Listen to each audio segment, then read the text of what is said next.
Managed to get the roof off. That's the roof like that. Oh wait, what is it the other way around? Like that, as well as the tailgate, the back window, the rear window, which is going to be fitted over here. Something like that. I'll try to figure it out. Hopefully it matches the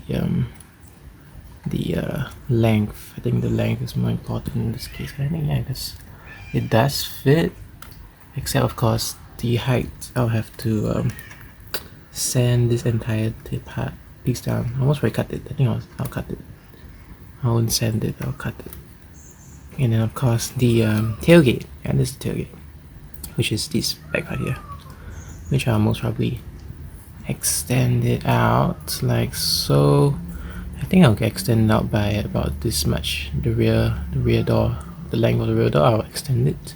I'll copy this part, paste it here, add this part here, and there we have it.